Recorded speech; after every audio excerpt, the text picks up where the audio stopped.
Africa Content TV. ẹ̀yin tí wọ́n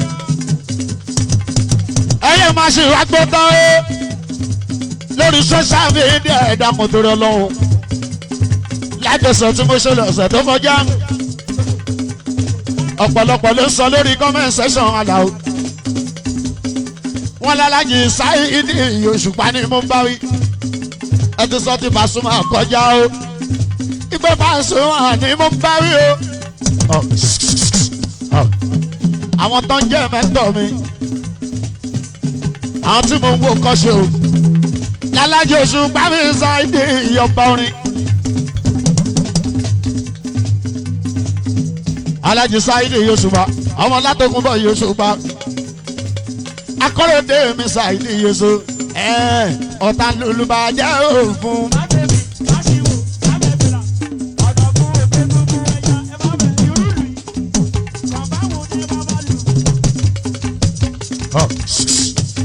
Òṣùpá ṣerífì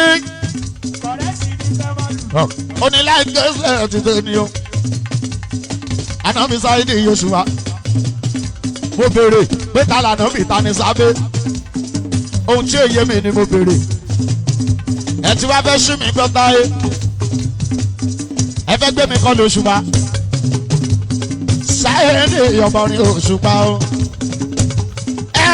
látàyè ọmọ ọgbẹ́ làwọn ọmọ mi àkíyèmọ yìí èyí tẹ̀mí o ọmọ mi ò jíjí tí mo ní ara yìí ẹ máa bọ̀ Òṣùpá bá fọ́tò mi yá Òṣùpá bá fọ́tò mi yá. ara àwọn mẹ́tọ́ mi l'Òṣùpá wọn ò lọ bọ́ Òṣùpá láéláé ó béèrè tálànà mi ta ni sábẹ́ mo sì ń béèrè bóyá ẹ máa dá mi lóhùn wá. Bó ti jọrọ bẹ́ẹ̀ sọ́hùn mi yí pé kóhùn mi lè gbọ́.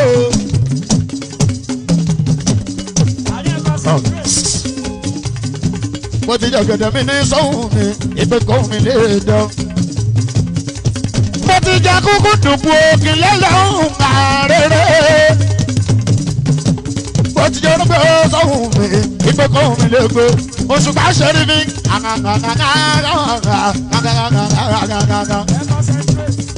Ọmọ látò kún bọ̀ yìí Saheed Àyìnlá Àyìnlá Saheed mi ọmọ látò kún bọ̀ gangan.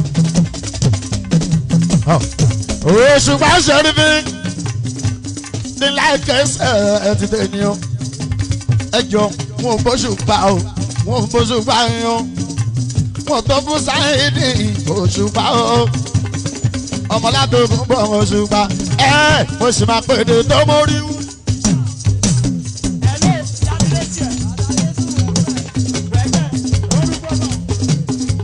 Mo sì máa pèdè tó mórí wú.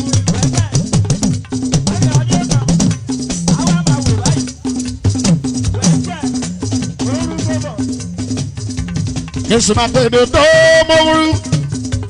Mo sì máa pèdè tó gbámúṣé. Àlùjọ tọ́ta lẹ́nu yẹ́rìyẹ́rì.